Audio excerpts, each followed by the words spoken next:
of introducing our team, the Youth and Education team. We have Kelly John, Kathy Merritt, Kim Thomas Dozier, and Juan Martinez, and I'm Bonnie Green. Juan is going to do our presentation this evening. We'd also like to say thank you to Lana Dennison, who was our mentor.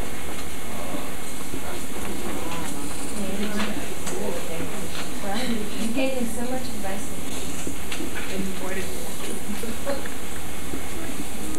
Thank you very much, Bonnie. Can you hear me?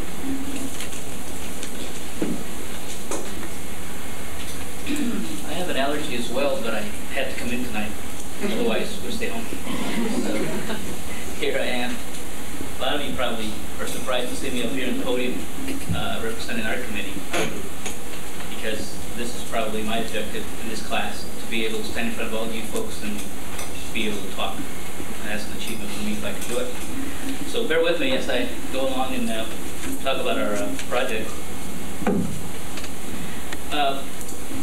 We enjoyed this particular concept of leadership in Napa Valley so much that we felt that our presentation would be focused on developing a Junior Leadership Napa Valley program. This will be based on the Leadership Napa Valley concept designed for high school students in their sophomore year.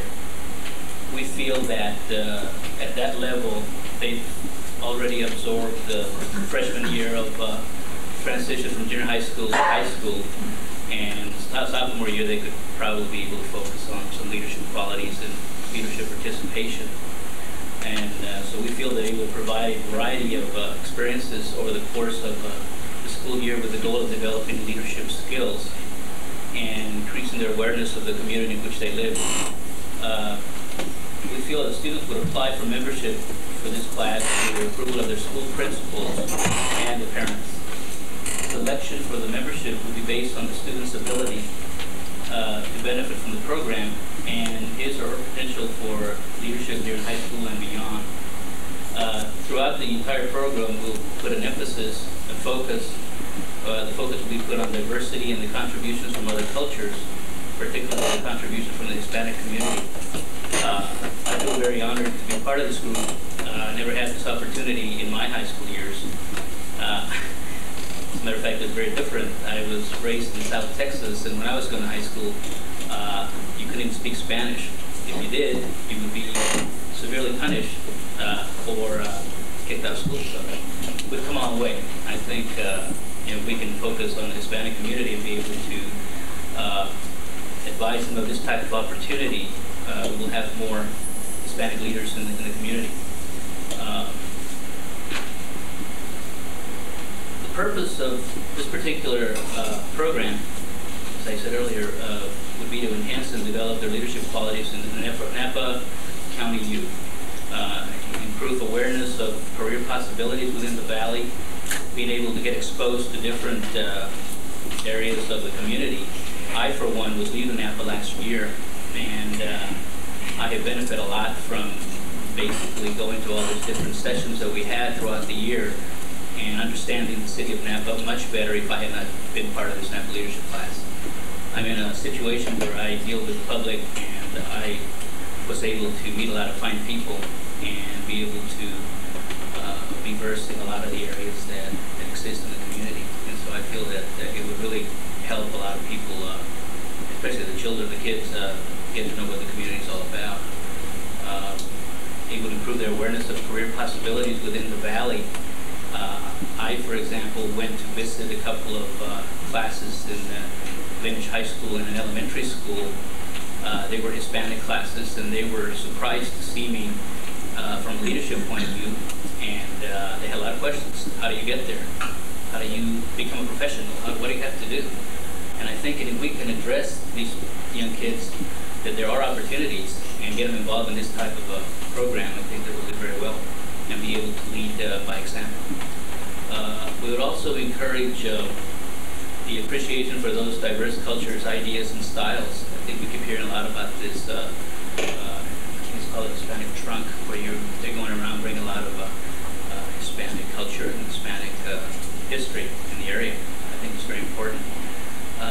We would also deepen their awareness of ethical issues and increasing the participants' capacity to develop their own commitment to ethical conduct, as well as foster mentoring relationships between students and business and community leaders. I think they can be able to meet people and know who to call. I think through this particular program I was able to meet a lot of people, and I know who to call if I have a certain problem that I have to address, and it gives me a good starting point of where to go.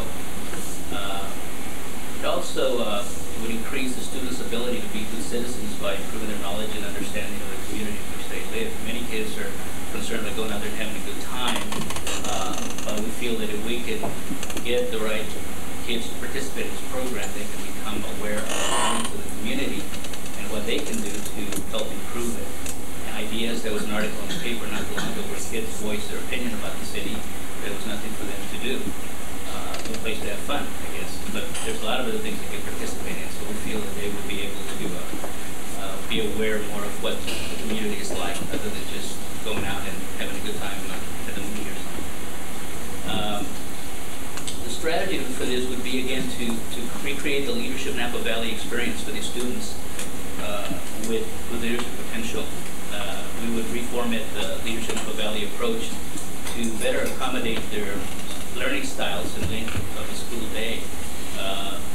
We feel that they are doing other things in the school, but if we can devise a program that would keep them interested and as well as enriching their educational process, I think we'd be successful. We believe that ongoing evaluation and program modification would be essential for it to succeed, and the leadership in Napa Valley must be relevant to the concerns of the students involved, and must adapt to changing needs in order to remain vital and maintain the probability of a lasting impact on the participants' lives. So we feel that we need to basically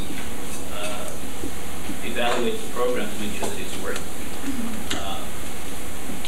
For example, the need to better understand and appreciate diverse ethnic and cultural groups is a major issue that, as I mentioned earlier, that we feel this program might want to address.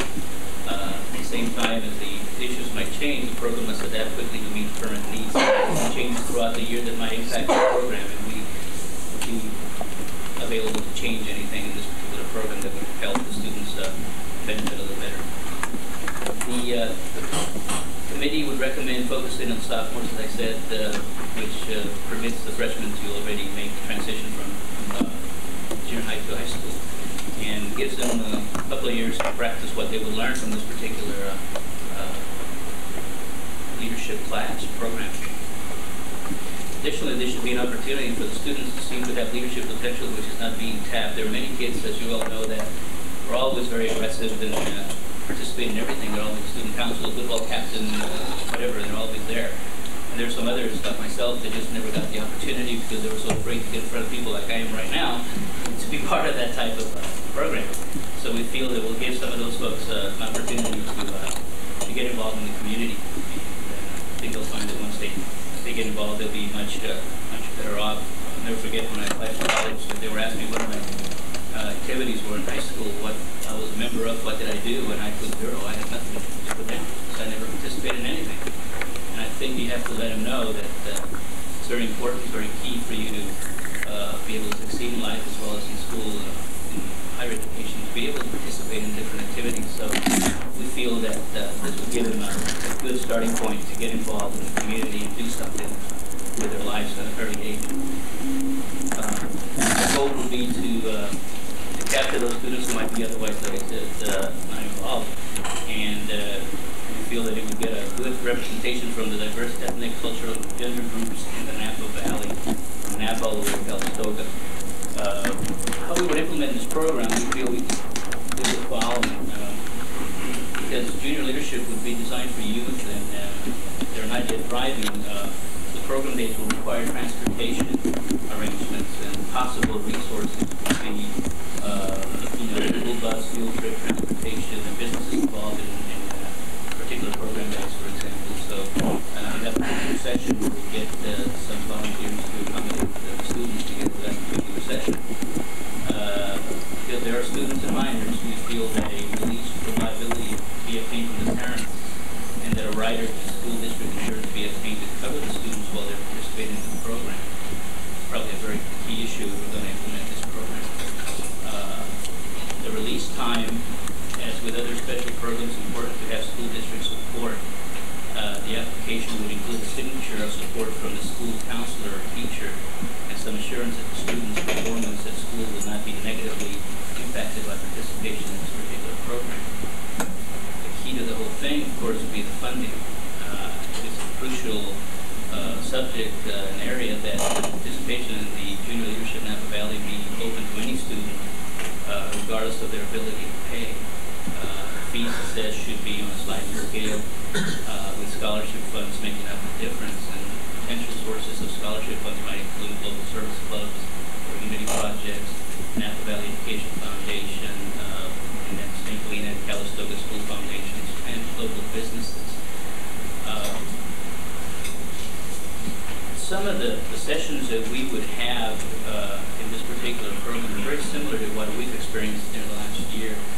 We start off with an orientation, and we have some suggested coordinators. And again, all of these are suggested. They're not by any means to do this.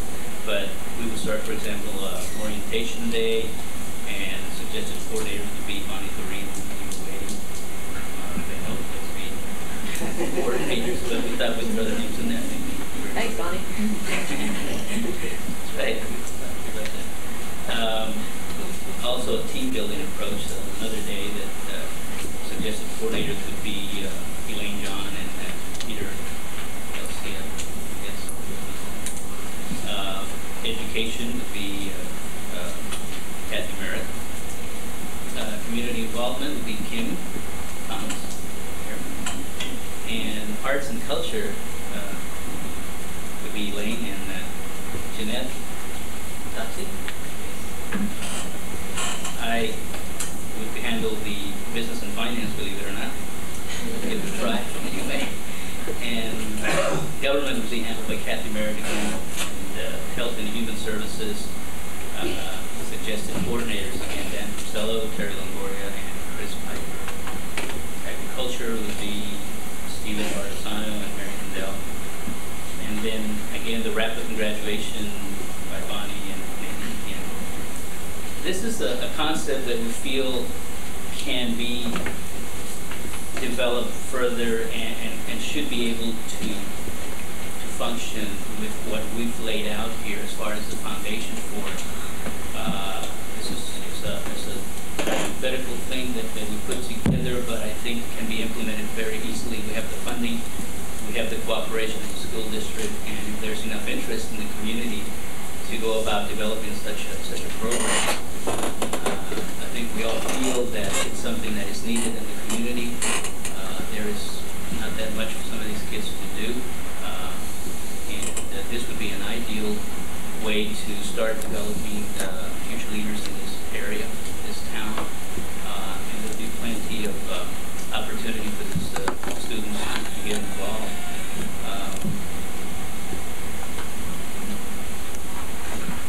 I would have liked to have been part of this type of program myself, but I think it takes a very hard initiative by the students to get involved with this, that there are some nice rewards to this, that they're able to learn about the community they live in and be able to contribute to the community as well.